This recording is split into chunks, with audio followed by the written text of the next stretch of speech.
এই দেখেন ভারতবর্ষের স্বাধীন হওয়ার আগেরকার স্কুল ৩০২ নম্বর স্কুল। পড়াশোনা খুব ভালো। অনেকটা ছাত্র আছে, মোটামুটি ৩০০-৪০০ হবো। তো যাই হোক, আসসালামু আলাইকুম বন্ধুরা। আপনাদেরকে আমি দেখাবো গ্রাম অঞ্চলের রাস্তাঘাট এবং কি মানুষের খেতি-বাতি করার দৃশ্য। দেখতেই পাচ্ছেন এদিকে মানে ছাগলে খেসারি কালায় খাইয়া শেষ করতেছে। এদিকে দেখেন হঠাৎ করে একটা ব্যক্তি মানে অল্পটুকু শস্য বুনছে, খুব সুন্দর হয়েছে। এদিকে দেখেন ধান খেতি করছে, গমের খেতিও করছে। এদিকে দেখতে পাচ্ছেন আপনারা মানে বুড়াবুড়ি টু মানে আমাদের টেরে যাওয়ার জন্য রাস্তা আর কি। এদিকে সে ওয়েলকাম টু আমাদের টেরি জিবি। তো এটা দেখতে পাচ্ছেন একটা কলিতেপাড়া গ্রাম। এটা ওরা কি আর কি কলিতেপাড়া গ্রাম। দেখেন সব জায়গাতে রাস্তা দিয়ে মোটামুটি মানে গিট্টি পাথর ফালাইছে, কিন্তু পিচ করার কোনো নাম নাই। আল্লাহ জানে পিচ হবে নাকি না, কবে বা হবে। দেখতে পাচ্ছেন তিনটা চ্যাংরা কি সুন্দর হবে টুকটাক করে গল্প করতে করতে বাড়ি থেকে গেছে স্কুল থেকে।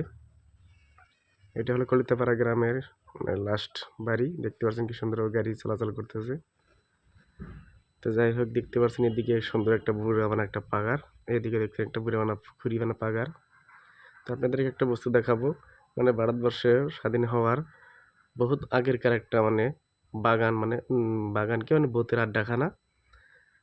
এদিকে দেখতে পারবেন, আপনাদেরকে দেখাবো, খুব সুন্দর করে দেখবেন। মানে এখনো একদম পুরা অভয়ারণ্যের মতো হয়ে আছে। ওই দেখতেই পাচ্ছেন পাগারের অপোজিট সাইডে কি সুন্দর হবে দেখতেই, মানে ভয়ঙ্কর লাগলেও খুব সুন্দর লাগে দৃশ্যটা।